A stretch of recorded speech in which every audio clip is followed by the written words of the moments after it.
Bismillahirrahmanirrahim. Assalamualaikum warahmatullahi wabarakatuh. Alhamdulillahirabbil alamin. Assalatu wassalamu ala asrofil anbiya'i wal mursalin sayyidina Muhammadin wa ala alihi wa sahbihi ajma'in. Amma ba'du. Alhamdulillah, pada kesempatan kali ini kami dari kelompok 4 akan mempresentasikan hasil makalah kami yang berjudul Teori Perilaku Konsumen di mata kuliah Ekonomi Mikro Islam. Di sini saya selaku moderator sekaligus pemateri pertama atas nama Bay Anggun Humairo, pemateri kedua atas nama Dinda Aluh Anisya, pemateri ketiga atas nama Silvi Anggraini, dan pemateri keempat atas nama Iin Rahmatia. Langsung saja. Definisi konsumsi. Konsumsi adalah suatu kegiatan yang bertujuan mengurangi atau menghabiskan suatu benda, barang, dan jasa untuk pemenuhan kebutuhan. Perilaku konsumen adalah proses yang dilalui oleh seseorang atau organisasi dalam mencari, membeli, menggunakan, mengevaluasi produk atau jasa setelah dikonsumsi untuk memenuhi kebutuhannya.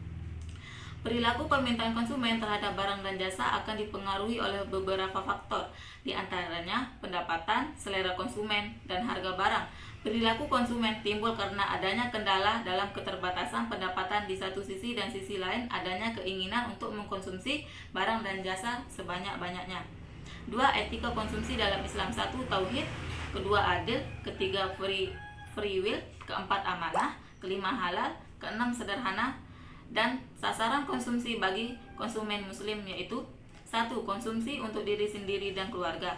Tidak dibenarkan konsumsi yang dilakukan oleh seseorang berakibat pada penyengsaraan diri sendiri dan keluarga karena kekikirannya. Allah Subhanahu wa taala melarang pula perbuatan kikir, sebagaimana Allah Subhanahu wa taala telah melarang perbuatan pemborosan dan berlebih-lebihan. 2. Tabungan. Manusia harus menyiapkan masa depannya karena masa depan merupakan masa yang tidak diketahui keadaannya. Dalam ekonomi, penyiapan masa depan dapat dilakukan melalui tabungan. 3. Konsumsi sebagai tanggung jawab sosial. Menurut ajaran Islam, konsumsi yang ditujukan sebagai tanggung jawab sosial adalah kewajiban mengeluarkan zakat. Hal ini dilakukan untuk menjaga stabilitas dan keseimbangan ekonomi. Islam sangat melarang pemupukan harta yang akan berakibat terhentinya arus peredaran harta, merintangi efisiensi usaha, dan pertukaran komoditas produksi dalam perekonomian. Sekian dari saya. Selanjutnya akan dilanjutkan oleh pemateri kedua. Mohon maaf jika banyak kesalahan kata, mohon dimaafkan. Wassalamualaikum warahmatullahi wabarakatuh. Bismillahirrahmanirrahim. Assalamualaikum warahmatullahi wabarakatuh. Saya Dinda Aluh Anisya akan melanjutkan materi yang telah disampaikan oleh rekan saya. Di sini saya akan menjelaskan yang pertama itu tentang perilaku konsumen muslim, dan yang kedua perilaku konsumen non muslim. Yang pertama itu perilaku konsumen muslim. Analisis konvensional terhadap perilaku konsumen harus dimodifikasi dalam kaitannya sebagai seorang konsumen muslim. Ada 5 alasan modifikasi tersebut. Yang pertama, fungsi objektif konsumen muslim berbeda dari konsumen yang lain. Konsumen muslim tidak mencapai kepuasan hanya dari mengonsumsi output dan memegang barang modal. Perilaku ekonominya berputar pada pencapaian atas ridho Allah. Untuk seorang muslim sejati harus percaya kepada Al-Quran dan sunnah-sunnah Rasul, sehingga kepuasan konsumen muslim tidak hanya fungsi satu-satunya atas barang konsumsi dan modifikasi, tetapi juga fungsi dari ridho Allah. Dimana yang dimaksudkan pada alasan pertama ini bahwa seseorang muslim tidak mengatasnamakan hanya dengan kepuasan dirinya saja tanpa memperhatikan ridho Allah, tetapi seorang muslim telah mencapai kepuasan dalam mengonsumsi sesuatu atau barang itu dilihat juga berdasarkan atas ridho Allah semata. Yang kedua, faktor komoditas dari konsumen muslim adalah berbeda daripada konsumen non muslim. Meskipun semua elemen dari barang atau jasa tersedia, karena Islam melarang seorang muslim mengonsumsi beberapa komoditas seperti itu mengonsumsi alkohol, daging babi, daging babi dan lain sebagainya yang telah dilarang dalam agama Islam. Dimaksudkan bahwa dalam mengonsumsi suatu barang atau makanan atau dan lain sebagainya, seorang muslim harus mematuhi apa yang telah dilarang dan apa yang sudah dianjurkan di dalam agama kita, yaitu agama Islam. Seperti misalkan kita nih pergi belanja atau ingin mengonsumsi sesuatu, harus mempertimbangkan halal dan haramnya. Selanjutnya yang ketiga, karena seorang muslim dilarang untuk membayar atau menerima bunga dari pinjaman dalam bentuk apapun, di mana sudah diterangkan juga bahwa seorang muslim itu dilarang menerima bunga dari pinjaman dalam bentuk apapun. Dalam bentuk apapun itu sudah dilarang bunga, karena itu juga termasuk yang kita sudah pelajarin bahwa itu dikatakan riba, karena Allah itu melarang riba. Selanjutnya yang keempat, bagi seorang konsumen muslim, anggaran yang dapat digunakan untuk optimisasi konsumsi adalah pendapatan bersih setelah pembayaran zakat. Yang kelima, konsumen muslim harus menahan diri dari konsumsi yang berlebihan. Yang berarti konsumen muslim tidak harus menghabiskan seluruh pendapatan bersihnya untuk konsumsi barang dan jasa. Meskipun dikatakan bahwa itu adalah kebutuhan, kita harus membelinya semuanya, tidak, bukan begitu. Di dalam Islam itu kita sudah dianjurkan segala yang berlebihan itu jatuhnya itu tidak baik. Meskipun dalam hal kebutuhan juga, jika itu berlebihan maka itu tidak diperbolehkan di dalam Islam. Selanjutnya mengenai perilaku konsumen non-muslim, maka sebaliknya dari apa yang saya jelaskan tadi di perilaku konsumen muslim, di mana yang pertama, perilaku konsumen non-muslim ini biasanya mementingkan kepuasannya tersendiri tanpa melihat apa yang telah dilarang dan apa yang menjadi batasan-batasannya. Yang kedua itu mengenai apa yang dikonsumsi atau apa yang boleh dikonsumsi dan apa yang tidak boleh dikonsumsi, dimana di non-muslim ini sudah jelas-jelaskan namanya saja non-muslim, jadi tidak ada aturan tentang halal dan haramnya sesuatu. Maka di perilaku konsumen non muslim ini bebas ingin mengonsumsi apapun yang dia inginkan. Selanjutnya yang ketiga, konsumen non muslim ini tidak mempertimbangkan itu hal yang berlebihan untuk dikonsumsi atau tidak. Beda dengan kita yang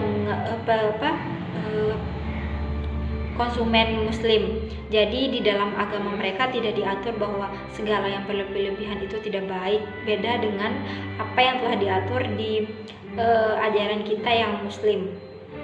Mungkin sekian apa yang saya sampaikan, kurang dan lebihnya mohon maaf, semoga bermanfaat. Warahmatullahi wabarakatuh. Perkenalkan, nama saya Silvi Anggraini dari kelompok 4. Saya akan menjelaskan tentang teori nilai guna. Teori nilai guna atau utilitas adalah manfaat yang diperoleh seseorang karena ia mengkonsumsi barang. Dengan demikian, utilitas merupakan ukuran manfaat atau kepuasan bagi seorang karena mengkonsumsi suatu barang. Nilai guna dibedakan menjadi dua, yaitu nilai guna total dan nilai guna marginal. Nilai guna total adalah jumlah seluruh nilai guna atau kepuasan yang diperoleh seseorang dari mengkonsumsi sejumlah barang tersebut. Yang kedua, utilitas marginal atau nilai guna marginal adalah pertambahan atau pengurangan kepuasan yang diperoleh seseorang sebagai akibat dari pertambahan atau pengurangan mengkonsumsi suatu unit barang tertentu untuk memenuhi kepuasannya. Yang selanjutnya, jenis nilai guna. Yang pertama, nilai guna tempat, yang kedua nilai guna bentuk, yang ketiga nilai guna waktu, dan yang keempat nilai guna kepemilikan. Nilai guna tempat adalah nilai guna produk yang berhubungan dengan bagaimana produk tersedia di tempat yang dapat dijangkau oleh konsumen. Yang kedua, nilai guna bentuk, nilai yang diciptakan oleh suatu bisnis dan menggabungkan bahan-bahan dan komponen-komponen tertentu untuk menghasilkan suatu produk. Yang ketiga, nilai guna waktu. Nilai guna waktu adalah nilai guna produk yang berhubungan dengan bagaimana produk dapat diakses oleh konsumen pada waktu produk tersebut dibutuhkan. Dan yang terakhir, nilai guna kepemilikan. Nilai guna kepemilikan adalah nilai guna yang berhubungan dengan perubahan kepemilikan produk dari satu orang ke orang lain. Selanjutnya, pendekatan nilai guna. Pendekatan nilai guna terdiri dari dua, yaitu pendekatan kardinal dan pendekatan ordinal. Pendekatan kardinal adalah kepuasan individu atau seorang konsumen diukur dengan satuan kepuasan. Sedangkan nilai guna ordinal adalah bahwa besarnya nilai guna ordinal dapat diukur atau dihitung dengan menggunakan pendekatan nilai relatif, yaitu melalui order atau ranking. Selanjutnya, utilitas marginal dan hukum utilitas marginal yang semakin berkurang. Hukum utilitas marginal yang semakin berkurang menyatakan bahwa banyaknya ekstra atau utilitas marginal akan berkurang ketika seorang mengkonsumsi lebih dan lebih banyak barang. Sekian dari saya, terima kasih. Wassalamualaikum warahmatullahi wabarakatuh. Assalamualaikum warahmatullahi wabarakatuh. Di sini saya akan menjelaskan cara memaksimumkan nilai guna dan surplus konsumen. Yang pertama, saya akan menjelaskan tentang cara memaksimumkan nilai guna. Kerumitan yang timbul untuk menentukan susunan atau komposisi dari jumlah barang yang akan mewujudkan nilai guna yang maksimum bersumber dari perbedaan harga-harga berbagai barang. Kalau harga setiap barang adalah bersamaan, nilai guna akan mencapai tingkat yang maksimum apabila nilai guna marginal dari setiap barang adalah sama besarnya. Misalnya, seseorang mengkonsumsi 3 macam barang, yaitu sejenis pakaian, sejenis makanan, dan sejenis hiburan. Katakanlah hiburan itu berupa menonton film. Didapatinya bahwa unit pakaian yang ketiga, unit makanan yang kelima, dan menonton film yang kedua memberikan nilai guna marginal yang sama besarnya. Kalau harga ketiga barang tersebut adalah bersamaan, kepuasan yang maksimum atau nilai guna yang maksimum akan diperoleh orang tersebut apabila mengkonsumsi 3 unit pakaian, 5 unit makanan, dan 2 kali menonton film. Di dalam kenyataan yang sebenarnya, harga berbagai jenis barang adalah berbeda. Disebabkan oleh perbedaan harga tersebut, pemaksimuman nilai guna tidak akan mencapai kalau digunakan syarat pemaksimuman kepuasan seperti yang diterangkan di atas. Ini dapat dengan jelas dilihat dari contoh berikut. Misalkan, harga barang A adalah 3 kali dari harga barang B, dan nilai guna marginal kedua barang tersebut adalah sama besarnya. Yang kedua, saya akan menjelaskan tentang surplus konsumen. Teori nilai guna dapat pula menerangkan tentang wujudnya kelebihan kepuasan yang dinikmati oleh para konsumen. Kelebihan kepuasan ini dalam analisis ekonomi dikenal sebagai surplus konsumen. Surplus konsumen pada hakikatnya berarti perbedaan di antara kepuasan yang diperoleh seseorang di dalam mengkonsumsi sejumlah barang dengan pembayaran yang harus dibuat untuk memperoleh barang tersebut. Kepuasan yang diperoleh selalu lebih besar daripada pembayaran yang dibuat. Demikian materi yang saya sampaikan, lebih dan kurangnya saya mohon maaf. Wassalamualaikum warahmatullahi wabarakatuh.